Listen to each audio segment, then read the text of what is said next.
자, 오늘 성경 말씀 보기 전에 예배가 거의 한 30분 정도 지연이 됐는데 맨 처음에 찬양을 10시 한 50분경에는 시작을 했습니다. 근데 무선 마이크의 음성이 나오지 않아 가지고 음성이 나오지 않으면 찬양과 설교의 또 음성이 송출이 되지 않기 때문에 반드시 수정이 필요했던 사항이어서 30분 정도 좀 딜레이가 됐습니다. 이전에 교회에서는 컴퓨터가 좀 안 좋았습니다. 그래픽 카드가 좀 안 좋아서 송경아 집사님이나 또 영상으로 접속하시는 많은 분들도 자꾸 버퍼링이랄까요? 버퍼링이 걸리는 그런 상황이 있었는데 지금 상황에서는 버퍼링은 없습니다. 컴퓨터가 바뀌었고 더 좋은 버전의 컴퓨터가 있어서 이것을 운영하는 데는 이제 버퍼링 같은 문제는 사라졌는데 문제는 뭐냐면 이제 프로그램 문제예요. 프로그램을 할 때 그러니까요. 프로그램을 할 때 이게 지금 이제 업데이트를 하는 과정에서 또는 이제 약간의 좀 문제가 생기는 부분이 있습니다. 그래서 이건 뭐냐면 우리가 좀 프로그램을 이제 능숙하게 또는 긴급한 상황이 있을 때 프로그램을 빨리 리셋하는 실력이 아직 부족한 부분, 그런 부분들이 좀 있다 보니까 좀 더 딜레이 된 것으로 이렇게 생각해 주시면 될 것 같고 그 부분에 대해서는 좀 양해를 좀 부탁드리겠습니다. 자, 이제 성경 말씀 보겠습니다. 신명기 1장 1절에서 8절입니다.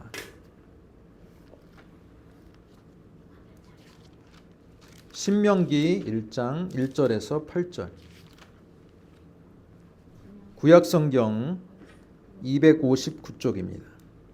신명기 1장 1절에서 8절을 저와 여러분이 한 절씩 읽겠습니다. 이는 모세가 요단 서쪽 숨 맞은편의 아라바 광야 곧 바란과 도벨과 라반과 하세롯과 디삽 사이에서 이스라엘 무리에게 선포한 말씀이니라. 호렙산에서 제일 산을 지나 가데스 바네아까지 10하루길이었다. 40째 해 11째 달 그 달 첫째 달에 모세가 이스라엘 자손에게 여호와께서 그들을 위하여 자기에게 주신 명령을 다 알렸으니 그때는 모세가 헤스본에 거주하는 아모리 왕 시혼을 쳐 죽이고 에드레이에서 아스타롯에 거주하는 바산 왕 옥을 쳐 죽인 후라. 모세가 요단 저쪽 모압 땅에서 이 율법을 설명하기 시작하였더라. 일러스되 여호와가 호렙산에서 우리에게 말씀하시어 이르기를 너희가 이 산에 거주한 지 오래니 방향을 돌려 행진하여 아모리 족속의 산지로 가고 그 근방 곳곳으로 가고 아라바와 산지와 평지와 네겝과 해변과 가나안 족속의 땅과 레바논과 큰 강 유브라데까지 가라. 내가 너희의 조상 아브라함과 너희 앞에 있으리니 들어가서 그 땅을 차지할지니라. 아멘. 자, 우리 신명기 1장 말씀 1장 1절에서 8절까지 신명기란 제목으로 우리가 말씀을 듣도록 하겠습니다. 자, 신명기는 구약 성경의 5번째 책입니다. 모세오경 하면 우리가 반드시 기억해야 될 겁니다. 모세오경. 창세기, 출애굽기, 레위기, 민수기, 신명기. 창세기부터 신명기까지 이 5권을 가리켜서 우리는 모세오경이라고 말합니다. 모세오경의 마지막 책인 이 신명기는 모세가 자신이 이제 이 땅에서 생명이 얼마 남지 않았다라는 것을 직감하고 그가 마지막으로 이스라엘 백성에게 유언과 같은 고별 설교를 하는 장면이라고 볼 수 있습니다. 장소는 어디입니까? 여전히 요단강을 건너지 않은 요단강 쪽에 있는 요단 평지 쪽에 해서 그는 마지막 고별 설교를 하는 것입니다. 신명기는요 1장부터 34장까지 있는데 신명기를 3등분할 수 있다 그래요. 1장부터 4장 33절까지가 모세의 지난 40년 동안을 회고하는 장면입니다. 1장부터 몇 장까지요? 1장부터 4장까지. 4장까지. 4장 33절까지가 모세가 40년 동안의 광야 생활을 회고하는 장면이에요. 자, 그리고 4장 그 이후부터 28장까지는 율법에 대한 그의 설명, 레위기의 율법의 말씀들을 그가 설교자적인 마인드를 가지고 풀어서 설명해 주는 게 바로 신명기 4장 후반부터 28장까지입니다. 그리고 나머지 29장부터 34장은 추가적으로 그가 마지막으로 당부하는 사항입니다. 그가 40년 동안 이스라엘의 리더로서 가나안 코앞까지 그가 인도했는데 이제 느보산에서 그는 죽음을 맞이합니다. 그는 자신의 사명이 다 끝났음을 알고 29장부터 34장까지는 마지막 당부를 하는 장면이에요. 저는 이 부분을 보면서 사도 바울이 생각이 났습니다. 사도 바울이 디모데 후서에서 어떻습니까? 그의 믿음으로 낳은 아들 디모데에게 마지막 훈시를 주는 장면이 있거든요. 디모데야 너는 어떠고 해라. 그렇게 계속 마지막에 유언과 같은 훈시를 주는 장면이 있는데 어쩌면 모세도 신명기 마지막 부분에서 자신의 사명과 이 세상에서의 생명이 끝났다라는 것을 알고 마지막 훈시를 주는 장면이라고 볼 수 있습니다. 자, 그러면 왜 우리 성경은 신명기라고 이름을 지었을까요? 신명기. 여기서 말하는 신자에 우리는 주목해 볼 필요가 있습니다. 신자가 신자로 우리는 많은 사람들이 알아요. 신자. 그러면 하나님의 명령이 담겨 있는 책 그런 뜻인데 실제로 신명기라는 이 단어는요. 신자가 사용되는 단어가 아니에요. 여기서 말하는 신자는 당부할 신자입니다. 당부할 신자. 되풀이할 신자입니다. 당부하고 되풀이하고 반복할 신자예요. 그러면 명은 뭡니까? 명령할 명자? 계명할 때 명이에요. 계명, 율법. 그러면 이것을 좀 더 풀어서 우리가 해석해 보겠습니다. 자, 그러면 신명기가 무슨 뜻입니까? 되풀이하다, 반복하다. 율법을 구약의 지금 시내산 언약을 통해서 받은 그 율법을 모세가 다시 강조하고 강조해서 풀어준 책이라는 뜻이에요. 때문에 여러분 레위기서에서 우리가 알고 있는 그 레위기의 제사법, 일상생활법 여러 가지의 법들이 있잖아요. 레위기의 율법을 모세가 그 중에서 중요한 부분들을 간추려서 다시 되풀이해서 강조한 책이 신명기라고 볼 수 있습니다. 자, 오늘 말씀을 보겠습니다. 1절의 말씀을 볼게요. 1절 하반부면 뭐가 돼? 자, 1절에는 이는 모세가로 시작합니다. 주어가 모세예요. 근데 이 모세가의 하반부를 보면 뭐가 되어 있습니까? 이스라엘 무리에게, 대상이 누구예요? 모세가 이스라엘 무리에게 뭘 했다? 선포한 말씀이다.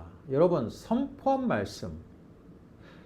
대부분 지금까지의 말씀은요. 시내산 언약을 통해 여러분 시내산 언약을 자세히 읽어보면 하나님께로부터 받은 말씀이에요. 그렇습니까? 안 그렇습니까?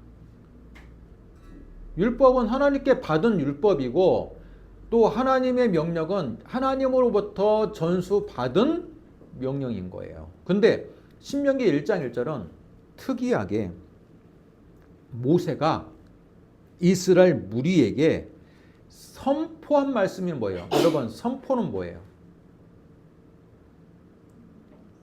하나님으로부터 받은 말씀이 아니라 모세가 설교자의 입장에서 율법의 말씀을 해석하는 입장으로 선포했다. 한마디로 프리칭. 여러분 프리칭이 뭡니까? 설교하다는 뜻이거든요. 선포하다. 선포한 말씀이다 라는 겁니다. 자, 그리고 5절 말씀. 5절 말씀을 한번 보세요. 모세가 요단 저쪽 모압 땅에서 이 율법을 설명했다. 설명하기 시작했다. 여러분 이 두 가지를 모세가 선포했다. 하나님께 받은 말씀이 아니라 선포한 말씀이라는 뜻과 5절에서 이 율법을 설명했다라는 걸 볼 때 지금 신명기는요 한마디로 모세가 주인공이에요. 설교자예요. 설교자고 대상은 누굽니까? 이스라엘의 모든 백성들이에요. 모세가 자신의 죽음을 사명이 끝났음을 직감하고 자신이 죽기 전에 마지막으로 율법을 시내산에서 받았던 율법을 다시 선포하는 거예요. 설교자로서 핵심을 율법의 핵심을 잡아가지고 그것을 선포한다는 거예요. 때문에 여러분 레위기나 출애굽기에서 받은 십계명과 기본 율법하고는 성격이 달라요. 그 율법을 모세가 설교자 입장으로 설교를 해주는 거예요. 설교를. 그래서 반복할 신, 되풀이할 신, 이 율법 계명을 다시 반복해서 설교자로서 선포하는 책이 신명기라는 것을 알 수 있습니다. 여러분, 그래서요, 이스라엘 백성들에게 지금도 이스라엘 땅에 살고 있는 그 유대교 신자들에게는 마찬가지겠지만 가장 너희들이 소중하게 생각하는 책이 뭐냐라고 하면요, 신명기라고 하는 사람이 많아요. 모세의 가장 핵심적인 메시지가 담겨 있거든요. 예수님 당시에 바리새인들도 있고 서기관도 있고 뭐 기타 많은 그 종파들이 있었지만 여러분 어떤 종파들은 모세 오경만을 경전으로 인정합니다. 창출, 레민, 신, 그 이후에 여호수아부터는요 이건 그냥 역사서라고 생각하고 뭐 선지서라고 생각할 뿐이지 경전이라고 생각하지는 않아요. 그게 바로 사두개인들이 귀족 가문들. 여러분 귀족 가문일수록 우리도 그렇지만 대한민국 사회에 강남에 살고 있는 사회일수록 보수적이잖아요. 마찬가지로 귀족이고 종교 지도자일수록 보수적입니다. 때문에 모세 오경만을 경전으로 인정해요. 하지만 바리새인들은 그 이후에 우리가 인정하는 구약의 39권을 대체적으로 경전으로 인정합니다. 제가 말씀드리고 싶은 건 뭡니까? 그만큼 모세 오경이 유대교에서 차지하는 이 비중은 절대적이라는 겁니다. 절대적이다. 그 중에서도 신명기는 모세의 핵심적인 설교, 프리칭이 들어있는 말씀이기 때문에 굉장히 중요한 의미를 가지고 있다라고 볼 수 있습니다. 여러분, 오늘 우리가 읽은 이 말씀 중에 2절의 말씀을 보면요. 2절과 3절은 비교가 되는 구절이에요. 비교가 되는 구절. 여러분 호렙산은 어디입니까? 2절에 나오는 호렙산. 호렙산은 이스라엘 백성이 여호와 하나님과 언약을 맺은 산이에요. 한마디로 신의 산이라고도 표현하죠. 신의 산, 호렙산 같은 말이에요. 자, 근데 이 호렙산에서 세일산을 지나 가데스 바네아까지 10하루길이었더라. 10하루는 뭐예요? 11일.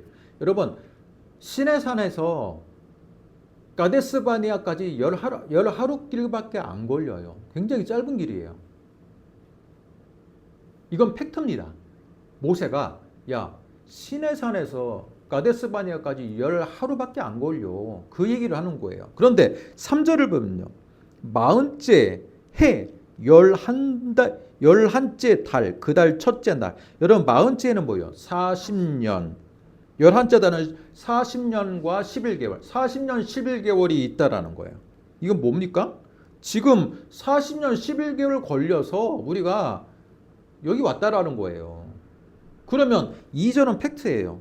실제로는 11일밖에 걸리지 않는 길인데 우리는 40년이 넘도록 돌고 돌아가지고 드디어 이 자리에 왔다라는 겁니다. 그럼 이거 뭡니까? 이 두 가지를 모세가 자신의 설교의 맨 첫 부분에서 이걸 비교하는 이유는 뭐예요? 그만큼 우리의 인생이, 야 너희들 백성들, 너희들의 이 선조부터 해가지고 우리 40년 동안 광야 생활을 했는데 실제로 광야 생활을 한 이 길이 거리가 먼 길이냐? 그렇지 않다라는 거예요. 기껏해야 11일밖에 걸리지 않는 길이다. 그런데 우리가 40년 동안을 광야에서 헤매다가 드디어 40년 만에 지금 이 자리에 와 있다. 뭐라는 겁니까? 정신 좀 차려라. 그 말이죠. 실제로는 열흘 하루길밖에 안 되는 이 길을 40년 동안이나 광야 생활하니까 어때? 얼마나 우리가 그동안 허비된 인생을 살아왔느냐. 그 얘기를 지금 모세가 그의 설교 첫 부분에서 이야기하고 있다라는 겁니다. 자, 그리고 7절의 말씀을 보겠습니다. 7절, 방향을 돌려 행진하여 아모리 족속의 산지로 가고 그 근방 곳곳으로 가고 아라바와 산지와 평야와 네겝과 해변과 가나안 족속의 땅과 레바논과 큰 강 유브라데까지 가라. 이건 누구의 말씀이에요? 누구의 말씀이에요? 7절은?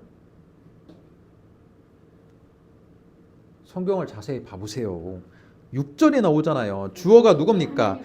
주어는 우리 하나님 여호와께서예요. 우리 하나님 여호와께서 호렙산에서 이야기했다는 거예요. 시내산에서 언약을 줄 때 40년 전에 무슨 약속을 줬느냐? 무슨 약속을 줬느냐? 바로 7절의 약속을 줬다는 거예요. 7절이 뭡니까? 아라바 산지부터 네게브를 지나 해변과 가나안 족속의 땅과 레바논과 어디까지 가라 그랬어요? 여기 자세히 보면 유브라데까지 가라 그랬어요. 그러면요, 실제로 여호와 하나님께서 시내산에서 이스라엘 백성에게 가라고 한 그 지역은요, 가나안이라는 이 좁은 땅에 국한되지 않았다라는 거예요. 더 넓었다라는 겁니다. 여러분, 유브라데 티그리스 강, 유브라데스 강이 어디에 있습니까? 지금으로 말하면 이라크 쪽에 있는 땅이에요. 이라크. 실제로 하나님은요, 가나안 땅뿐만 아니라 너희들이 유브라데, 그 당시에 젖줄에 해당하는 땅인 그 유브라데 영역까지 내가 너희들이 믿음의 용사이며 너희들이 취할 수 있도록 우리가 길을 열어주겠다는 하나님의 약속이에요. 그런데 지금은 어디에 있어요? 이스라엘 백성 40년 동안을 광야 생활에서 헤매다가 드디어 가나안 땅으로 들어가려고 하는데 이것도 들어가느냐 마느냐. 우리는 안 들어가고 루벤 족속과 갓 족속은 뭐라 그래요? 우리 안 들어가겠다. 여기 이 땅이 좋다. 벌써 지금 들어가기 싫어하는 분위기가 형성이 되고 있다는 겁니다. 자, 이것을 책망하는 장면이라고 볼 수 있습니다. 자, 이걸 통해서 우리가 알 수 있는 건 뭡니까? 하나님이 이스라엘 백성에게 주고자 하는 땅의 영역은 더 넓고, 그죠? 너희들이 믿음의 영역으로 갈렙과 같은 용기와 지략과 하나님을 믿는 신앙이 있다면 유브라데 영역까지 줄 수 있도록 하나님이 기회를 주셨다라는 겁니다. 그런데 어때요? 너희들이 계속 불순종하고 원망하고 그러니 가나안 땅조차도 들어가기가 벅찬 상황에 이르게 되었다라는 겁니다. 이게 우리에게 주는 교훈은 뭡니까? 하나님이 주신 비전을 받은 사람일지라도 그 사람이 계속해서 불평하고 불순종하게 되면 하나님이 주고자 하는 그 축복을 다 이루지 못한다는 겁니다. 다 이루지 못해요. 옛날 부흥사 목사님들이 그러지 않았습니까? 그릇이 돼야 된다. 그런 말 들어봤어요? 안 들어봤어요? 축복을 받으려면 축복받기에 합당한 그릇이 되어야 된다. 저는 오늘 이 부분들 6절과 7절의 말씀, 하나님이 주고자 하는 영역은 이랬는데 이스라엘 백성이 지금 취하고자 하는 땅은 좀 이만하잖아요. 그걸 보면서 역시 하나님의 축복을 받을 만한 그릇이 우리는 준비가 되어야 된다라는 부분들을 느끼게 되었습니다. 전 이건요, 태도와 인성의 문제예요. 이스라엘 백성이 광야에서 뭐 합니까? 끄떡하면 물이 없다. 만나와 메추라기만 먹으니까 맛이 없다. 또 모세 네가 뭔데? 너만큼 우리도 잘났다. 그렇게 하면서 모세를 반기를 들고, 자, 그런 모습을 우리가 지금 몇 주 동안의 설교를 통해서 보지 않았습니까? 자, 이걸 통해서 뭐예요? 계속 반역과 불순종의 결과가 하나님의 축복을 다 받지를 못하고 하나님은 이만큼 주시기를 원했는데 이만큼 받는 겁니다. 여러분의 인생을 한번 생각해 봅시다. 하나님이 정말 여러분이 지금까지 인도하셨는데 하나님이 우리에게 주고자 하는 축복의 양이 지금 우리가 갖고 있는 것만큼이었을까요? 아니면 더 크게 하나님께서 길을 열어줄 수 있음에도 불구하고 우리가 스스로 거부하거나 스스로 이스라엘 백성처럼 불평함으로 인해 우리가 취하지 못한 부분이 있지는 않은지 우리가 한번 생각해 보는 시간이 되었으면 좋겠습니다. 여러분, 모세가 신명기 지금 1장부터 4장 33절까지가 모세가 40년 동안을 회고하는 장면이었잖아요. 그러면 1장은 회고하는 장면이 시작되는 부분입니다. 그런데 모세가 가장 결정적으로 회고하는 장면이 어디냐면 여러분 어디입니까? 19절부터입니다. 19절.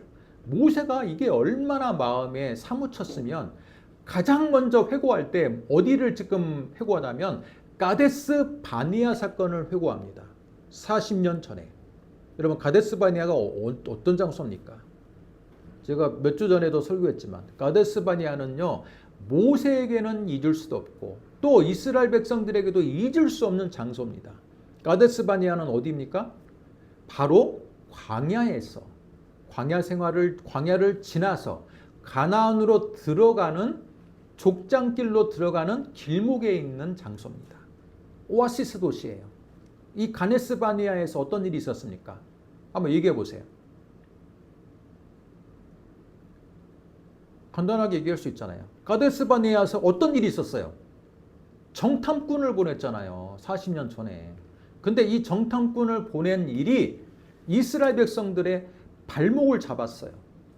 이것 때문에 여호와 하나님께서 크게 노하셔서 너희들 여호수아와 갈렙을 제외한 나머지 모든 메뚜기파들 또 그것에 동조했던 모든 백성들은 가나안에 들어가지 못하고 광야 생활 40년을 통해서 다 광야에서 엎드려져 죽을 것이다. 자, 그 벌을 받았던 결정적인 사건이 가데스 바니아 사건입니다. 근데 모세는요, 과거를 회상하면서 가장 먼저 19절에 이야기하는 게 가데스 바니아 40년 전의 일을 지금 떠올리는 거예요. 40년 전의 일을 떠올립니다.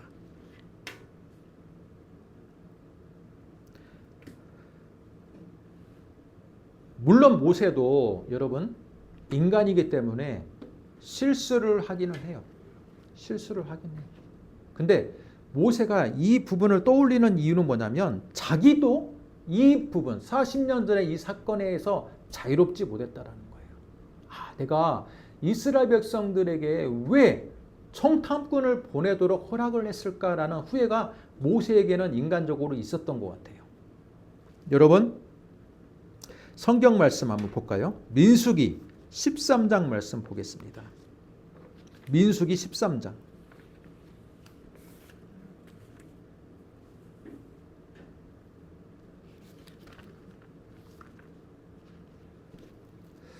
자, 민수기 13장 보겠습니다.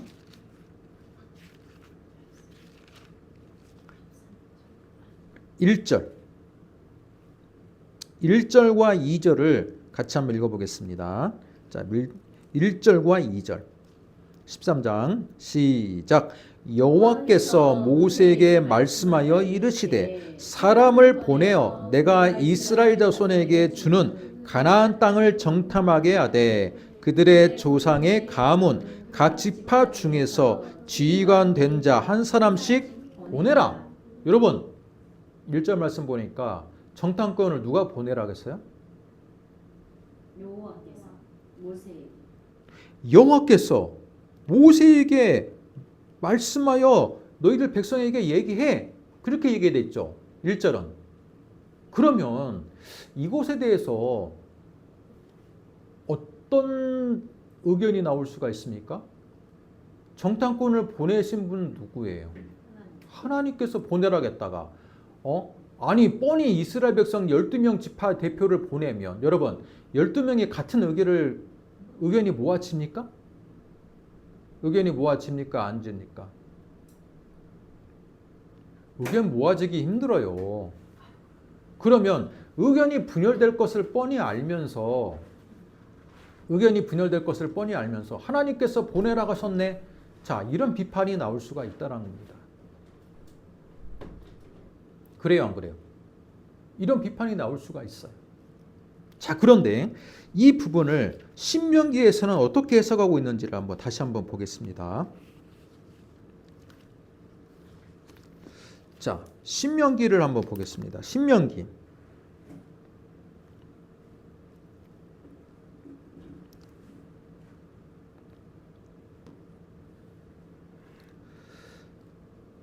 자, 신명기 몇 절을 보시냐면 1장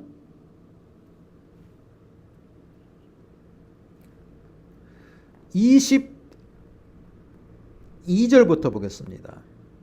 22절을 같이 한번 읽겠습니다. 너희가 다 내 앞으로 나와 말하기를 우리가 사람을 우리보다 먼저 보내어 우리를 위하여 그 땅을 정탐하고 어느 길로 올라가야 할 것과 어느 성읍으로 들어가야 할 것을 우리에게 알리게 하자 하기에. 자, 이것은 너희가 그랬다라는 거예요. 자, 너희가가 지금 주어입니다. 내 앞에 왔다. 너희가 내 앞에 왔지 않느냐. 여러분, 너희들은 이스라엘 백성들입니다. 백성들의 대표들이에요. 백성들의 각 지파 대표들이 와가지고 자기들끼리 합의한 후에 모세에게 뭐라고 말합니까? 우리가 사람을 우리보다 먼저 보내요. 우리보다 먼저 보낸다는 거면 정탐꾼을 보낸다는 겁니다. 정탐꾼을 보내요. 우리를 위하여 그 땅을 정탐하자. 그러면 정탐꾼을 보내는 이유가 뭡니까? 이유가 나오잖아요. 22절. 어느 길로 올라가야 될지. 길을 한번 길이 지금 족장길이긴 해도 여러분 어때요?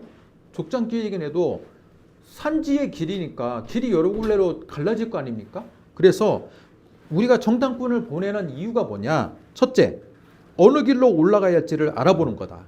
두 번째, 어느 성읍으로 들어가야 하는지, 어느 성읍을 먼저 가야 되는지 그것을 알아보기 위해서 정탐꾼을 보내자. 자, 그러면 여러분 민수기 13장과 신명기 1장 22절은요 같은 지금 사건을 이야기하고 있는데 내용이 같습니까? 틀립니까? 정탐꾼은 주체가 조금 틀린 게 아니라 많이 틀립니다. 민수기 13장에서는요 분명히 뭐라고 이야기했어요? 여호와께서 모세에게 말씀하여 이르시되 정탐꾼을 뽑아서 보내라. 여러분 정탐꾼을 보내는 주체가 누구예요? 여호와 하나님이세요. 그런데 신명기 1장에서는 뭐예요? 모세가 기억을 떠올리는 거잖아요. 설교니까.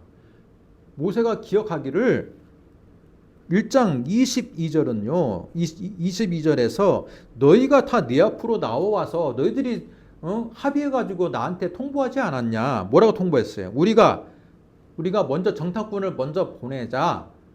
보내는 것이 유익이 참 많다. 첫 번째 유익은 뭐냐? 어느 길을 여러 가지 갈림길 중에서 확실하게 올라가는 길을 먼저 확실하게 확보하기 위함이고, 두 번째는 또 어떤 성읍을 먼저 가야 되는지 성읍에 대한 정보를 얻기 위함이다라는 거예요. 근데 이 결정은 여호와 하나님이 아니라 누구다? 우리라는. 자, 이것에 대해서 모세 반응이 어때요? 23절. 내가 그 말을 좋게 여겨 너희 중에서 각 지파 한 사람씩 12를 택했다. 모세가 지금요, 모세의 반응은 내가 그 의견을 수용하면 안 됐는데 나도 그 얘기를 들어보니까 그 당시에는 여러분 내비게이션이 있습니까? 지도가 있습니까? 12장독관을 보내는 게 굉장히 합리적인 의견 같거든요. 그래서 모세도 80세 이상, 80살이 넘었던 인생을 정말 충분히 살았던 지혜로운 모세도 그 말이 너무 좋게 들렸다라는 거예요. 그래서 허락을 했다라는 거예요. 근데 그게 이 사단이 날 줄은 모세도 예상을 못했다는 겁니다. 여러분, 그러면 어느 게 맞습니까? 여호와 하나님의 명령과 이스라엘 백성들이 수장들이 모여가지고 결정을 한 것이 어느 게 맞습니까?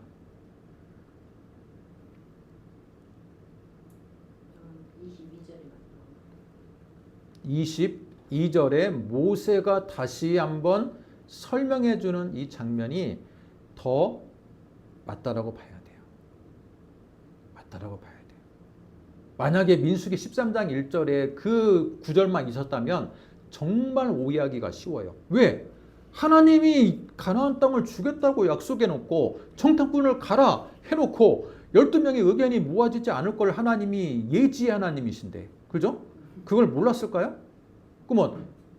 그럼 하나님은 어떻게 돼요? 민수기 13장의 하나님은요, 주겠다 해놓고 너희들 분열될 거 뻔히 알면서 보내. 하나님이 명령해서. 그래 놓고 분열되니까 뭐라 그래? 아, 이놈들 이거 내가 준 땅을 거절하네? 그러면서 40년 동안에 벌을 내리시는 하나님. 이건 뭡니까? 하나님이 사람을 마치 장난감처럼 그냥 이용하는 하나님이시 으로 해석될 가능성이 높은 거죠. 반면에 신명기 1장 22절에서 나오는 그 장면은 어때요?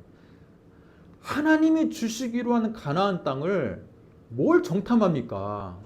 뭘 정탐해요? 그냥 가면 되지. 가데스 바네아에서 족장길로 그냥 올라가면 되는 거지. 아니, 길을 좀 헤매면 어때? 하나님이 주시겠다는 땅 그냥 올라가서 그냥 바로 그냥 큰 길로 가면 되지. 그렇습니까? 안 그렇습니까? 여러분, 정탐한다는 것 자체가 이미 간을 본다는 뜻입니다. 간을 본다는 뜻이에요. 그 백성들이 얼마나 강한지를 간을 본다는 뜻이에요. 하나님이 주시기로 한 약속의 땅을 왜 간을 봅니까? 그냥 들어가면 되는 건데. 그렇습니까? 안 그렇습니까? 그래서 모세의 지금 이 설교에서는요, 40년 전을 지금 회상하면서 모세가 가장 자신의 첫 번째 실수라고 여긴 게 바로 이거예요. 그들의 말이 내가 너무 좋게 들렸다라는 거예요. 내가 왜 그 결정을 했을까?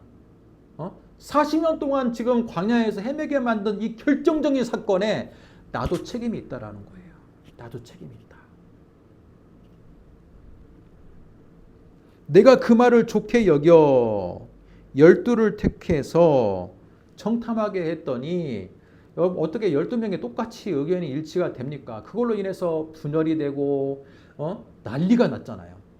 그런데 하나님의 주신 땅을 들어가자는 그 판은 너무 소수인 거야. 딱 두 사람, 여호수아 갈렙밖에 없고 나머지 10명의 지파들이 백성들이 다 그 메뚜기 파이에 전염이 돼가지고 여러분 그 사단이 난 거잖아요. 그러면서 40년 동안을 허송세월하게 되고 하나님의 축복을 하나님은 이만큼 주시길 원했는데 지금 이만큼 받은 거야. 여러분 때문에 하나님이 주시기로 한 약속, 축복을 기회를 잡아야 돼요. 기회를 잡을 때 잡아야 되는데 사람들은 기회를 줄 때 너무 신중해지는 경향들이 있어. 한번 가보자. 간을 보자. 어떻습니까? 자, 그런데 26절을 보겠습니다. 모세의 지금 설교예요. 모세의 말이에요. 그러나 너희가 올라가기를 원하지 아니했고 너희 하나님 여호와의 명령을 거역했다. 32절. 이 일에 너희가 너희 하나님 여호와를 믿지 아니하였도다. 여러분, 모세가 자세히 보면요. 지금 설교자 입장이잖아요. 지금 자신도 책임을 통감을 하지만 자세히 보면요. 23절에서 내가 그 말을 좋게 여겼다는 건 자기가 지금 자기 반성이 들어있거든요. 그런데 자세히 보면요. 26절과 32절에는 지금 모세가 포함이 됩니까? 안 됩니까? 모세가 빠져 있어요. 너희가 올라가기를 원치 아니했다. 32절. 이 일에 너희가 너희 하나님 여호와를 믿지 아니했다.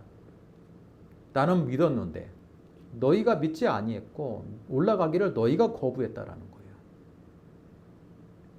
그런데 여러분 민수기 13장과 14장을 보면요. 갈렙이 목숨을 걸고 저 산지를 우리가 올라가자. 저들은 하나님께서 우리에게 붙여주신 밥이다라고 했을 때 여러분 갈렙만 이야기했지 모세가 이야기한 장면을 있습니까? 없습니까? 거기는 나오지 않거든요. 모세가 갖고 있는 그 인간적인 좀 약함이 있는 거예요. 아마 모세가 그 부분에 대해서 분명히 올라가자라고 그 갈렙의 의견에 적극적으로 동의했을지 안 했을지는 성경에서는 그렇게까지 명확하게 등장하지 않는다는 거예요. 그래도 갈렙을 허락해 줬잖아. 그럼 모세가 동조한 거죠. 그렇죠.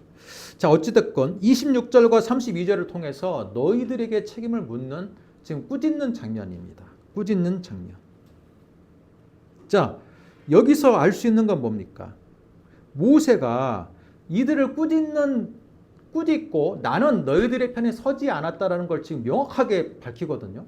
그가 지금 40년 전을 가데스 바니아 사건을 회상하면서 그러면 모세가 그들을 꾸짖고 나는 너희들 편에 서지 않았다라고 명확하게 말하게 되는 근거가 뭡니까? 30절과 31절의 차이예요. 모세는 30절과 31절을 믿었고 광야 40년을 생활을 하게 된 이스라엘 백성들은 30절과 31절을 믿지 않았다라는 거예요. 이 차이 때문에 그들이 여호와 하나님의 그 약속을 믿었느냐 믿지 않느냐가 결정적으로 나뉘게 되는 장면이에요. 30절과 31절을 같이 한번 읽겠습니다. 너희보다 먼저 가시는 너희의 하나님 여호와께서 애굽에서 너희를 위하여 너희 목전에서 모든 일을 행하신 것 같이 이제도 너희를 위하여 싸우실 것이며 광야에서도 너희가 당하였거니와 사람이 자기의 아들을 안는 것 같이 너희 하나님 여호와께서 너희가 걸어온 길에서 너희를 안으사 이곳까지 이르게 하셨느니라. 무엇을 안 믿었어요? 32절. 애굽에서 10가지 재앙을 통해서 우상들과 싸우시고 너희들의 하나님이 되신 그 하나님, 그죠? 가나안 땅 너희들을 품에 안아서 가나안 땅으로 인도하고자 하는 그 하나님의 약속의 하나님을 너희가 믿지 않았다는 거예요. 그렇기 때문에 가데스 바네아에서 정탐꾼의 열 정탐꾼의 말을 여호와 하나님의 약속보다 더 신뢰했다라는 거예요. 그런데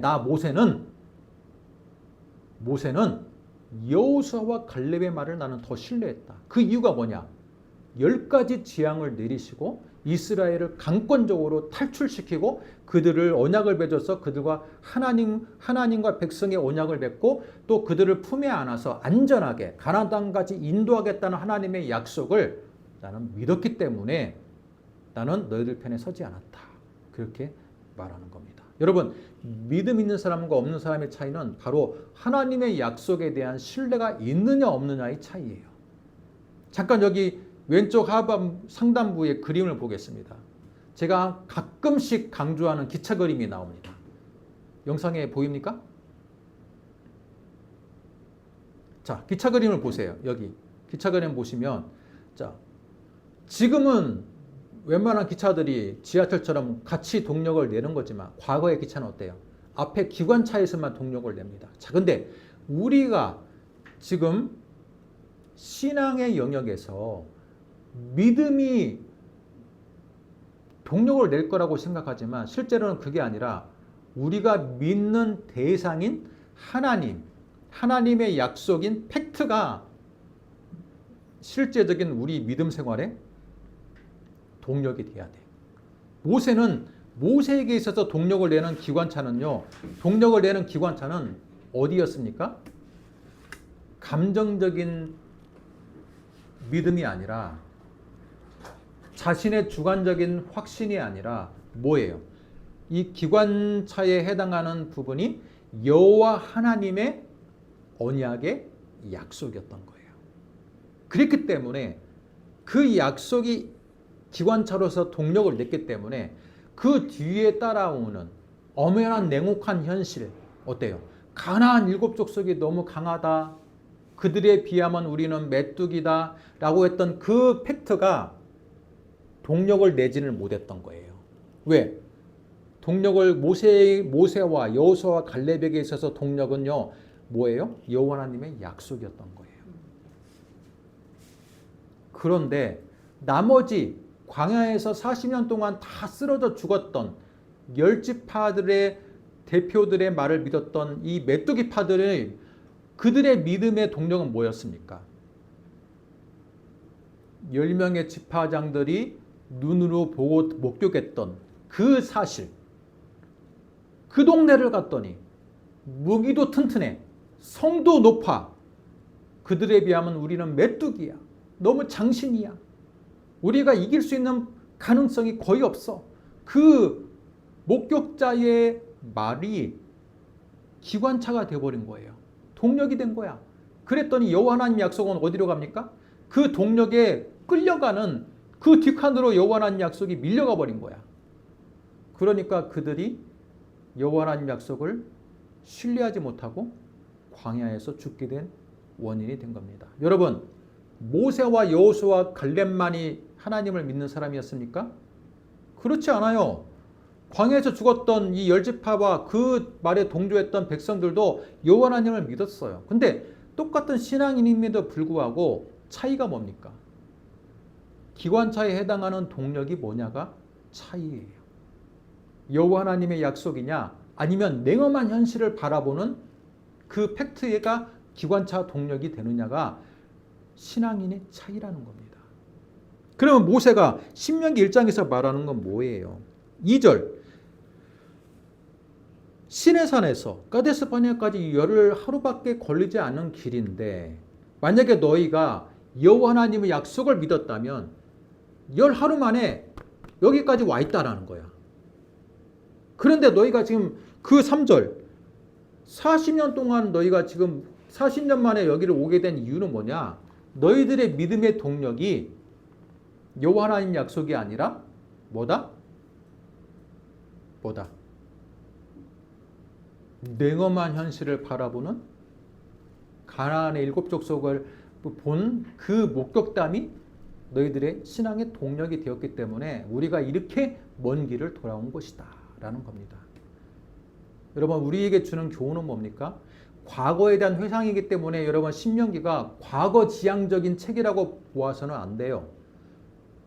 신명기는요, 모세가 과거를 회상하면서 과거 우리 조상들이 범했던 과오를 반성하고 너희 새로운 세대는 가나안 땅에서 그런 실수를 범해서는 안 된다라고 말하고자 하는 의미가 주제인 거예요. 한마디로 미래지향적이에요.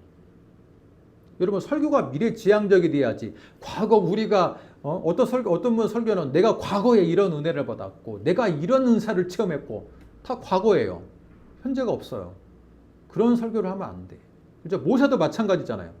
과거에 우리가 과거를 되돌아보는 이유는 뭐냐면 과거 우리 조상들이 했던 이 실수를 너희가 가나안 땅에 들어가서는 반복하면 된다 안 된다? 안 된다는 거예요. 그렇기 때문에 40년 전 가데스 바네아 사건이 너무나도 중요하다는 겁니다. 우리의 냉혹한 현실로 인해서 많은 신앙인들이 지금 쪼그라들고 있잖아요. 기독교가 욕먹고 있고. 그런데 그럼에도 불구하고 냉엄한 현실이 우리의 신앙의 기관차가 되어서는 안 된다는 거예요. 아무리 현실이 냉혹하고 내가 처해 있는 환경이 아무리 문제가 많을지라도 우리의 신앙의 동력은 뭐다? 여호와 하나님이 나를 그럼에도 불구하고 새 언약의 백성으로 택했다. 예수 그리스도의 보혈로서 내 죄를 깨끗이 씻어 주었다. 성령이 지금까지 나를 보호하시고 지금까지 인도하셨다. 앞으로도 성령을 따라 나는 살겠다라고 하는 그 믿음의 약속과 확신과 다짐이 신앙의 동력이 되어야 된다는 거예요. 그랬을 때 우리는 40년 동안의 허송세월이라는 그 세월을 우리는 지향할 수 있고 빠른 길로 하나님이 주고자 하는 그 약속의 축복을 누릴 수 있다라는 게 신명기 1장의 핵심 메시지라는 것을 알 수 있습니다. 이 말씀을 기억하고 여러분도 과거에 내가 연약했던 신앙의 실수를 한번 되짚어보고 그것을 반성하고 이제는 내 신앙의 동력은 여호와 하나님으로부터 시작하겠다라고 믿고 다짐하는 여러분 되시기를 주님의 이름으로 축복합니다. 기도하겠습니다. 아버지 하나님 은혜와 사랑을